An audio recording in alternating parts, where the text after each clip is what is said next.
중에 하나가 양자택일이 아니고요. 두 개를 다 준비하고 진행을 할 때 어떤 게 더 빨리 퇴진을 이룰 수 있느냐. 그래서 아까 표현을 양쪽 날개라고 표현을 했습니다. 한쪽 날개가 아니고 하나로만 가면은 더 느리고 불안정할 수 있기 때문에 두 개 다 추진을 해서 중첩 준비를 한다. 이게 의미가 되겠습니다. 앞으로 저희는 국회 내에서의 활동과 그리고 시민사회와 국민들과 함께 소통해서 대통령 임기 2년을 단축시키는 개헌을 적극적으로 추진할 계획입니다. 지금 이미 거리에서는 그리고 온라인에서는 수많은 국민들이 정말 압도적 국민들이 윤석열 대통령 빨리 끝내라, 이 정권을 빨리 끝내라라고 하고 계십니다. 게다가 어제 대통령의 기자회견은 그 분노에 기름을 부었습니다. 이런 국민들의 목소리에는 크게 세 가지 원칙이 있습니다. 첫 번째, 신속하게 종결하라. 두 번째, 면책은 절대 안 된다. 세 번째, 국민이 직접 심판하겠다. 대통령 임기를 2년 단축시킨다는 것은 사실상 국민투표를 통해서 대통령을 파면시키는 것입니다. 윤 대통령에 대한 국민의 기대가 완전히 무너진 것입니다. 사실상 식물 대통령이라는 말이 공공연히 떠돕니다. 경남대, 경상국립대, 창원대 등 경남 지역 대학생들을 비롯해 가천대, 한국외대, 한양대, 숙명여대, 전남대, 인천대, 충남대 등 전국 대학 교수들의 대통령 퇴진 촉구 시국 선언이 잇따르고 있습니다. 각종 온라인과 거리에서 국민들은 대통령 퇴출과 하야를 외치고 있습니다. 인내의 임계치를 넘은 원성이 더욱 커지고 있습니다. 그럼에도 불구하고 윤석열 대통령은 어제 담화에서 자신의 임기는 2027년 5월 9일까지라고 날짜를 굳이 언급했습니다. 이는 윤석열 대통령 퇴진 임기를 촉구하는 민심에 대한 배신이고 국민에 대한 도전입니다.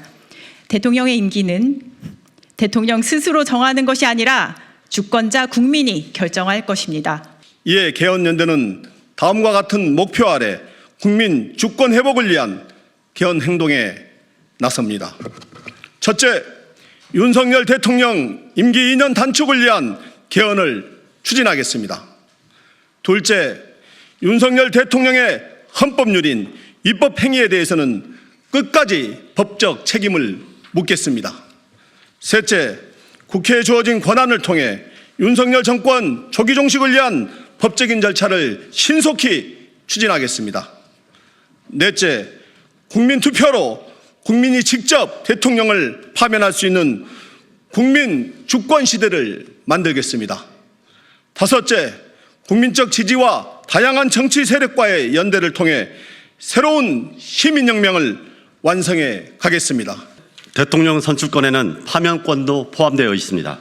그것이 바로 국민 주권입니다. 2011년 대법원에서도 임명권에는 해임권도 포함되어 있다고 판결했습니다.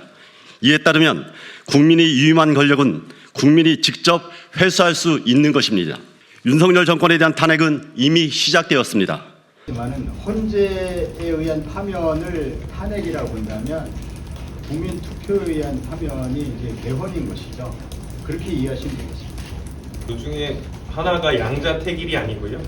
두 개를 다 준비하고 진행을 할 때 어떤 게 더 빨리 퇴진을 이룰 수 있느냐. 그래서 아까 표현을 양쪽 날개라고 표현을 했습니다. 한쪽 날개가 아니고 하나로만 가면은 더 느리고 불안정할 수 있기 때문에 두 개 다 추진을 해서 중첩 준비를 한다. 이게 의미가 되겠습니다. 추가로 말씀드리자면은 지금 개헌연대와 탄핵연대 약식으로 했을 때 두 곳에 동시에 활동하는 의원님들이 여러 계십니다. 그때 의원님들의 고민은 빠른 조기 종식을 위해서 국민들의 마음을 모아갈 수 있다면은 다양한 경로를 통해 가지고 이 탄핵 광장을 열자 이런 취지에서 함께하게 되었다는 말씀을 드리고 탄핵연대는 다음 주 수요일 날 본격적으로 출범식을 하면서 다음 경로에 대해서 개헌연대와 그 다음에 국민들의 마음을 어떻게 모을지에 대한 문제를 나누는 것입니다. 200석이 필요한데, 그러니까 국회 내에서도 200석 개헌을 하려면 200석이 필요하잖아요. 그러면 뭐 범야권 다 모아도 190여 석인데 그 외에 동의하는 여당 의원님들도 있어야 될 거 아닙니까? 예전에 박근혜 대통령 탄핵 때 생각해 보면, 탄핵 발의할 때 생각해 보면, 그래서 그런 국회 내에서의 발을 넓히는 그 활동들 이런 것들도 같이 병행되어야 된다고 봅니다. 검언을 드리면 국회 내에서 이 개헌에 대한 질문을 갖고 계신 그 원내, 원외 위원장님 분들도 계십니다. 그래서 설명회를 일단은 진행을 할 예정이고요.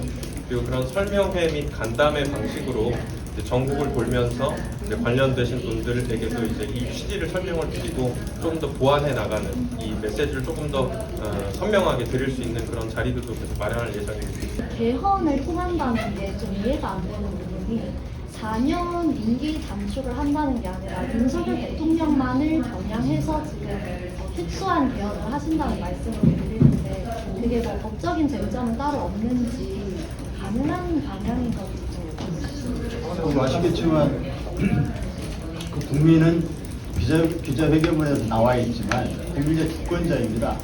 헌법 제정 권력이고 헌법 개정 권력입니다. 헌법을 제정할 권력도 국민에게 있고 헌법을 개정할 권력도 국민에게 있습니다. 대통령의 임기는 헌법에 나와 있습니다.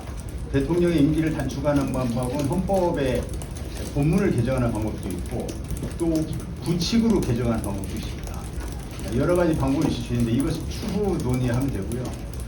일각에서 5년 임기로 뽑았는데 어떻게 이제 이후에 3년으로 단축하는 것이 소급표 아니냐 뭐 이런 의견도 있는 걸로 제가 들었는데 다 아시겠지만은 그 헌법을 통해서 또는 법률을 통해서 얼마든지 선출된 공직자를 소환할 수 있죠. 이미 뭐 단체장들은 소환제가 있지 않습니까? 따라서 헌법을 통해서 임기를 단축하는 것은 하등 문제되지 않는다. 법리상 하등 문제가 없다. 이렇게 말씀드릴 수 있겠습니다.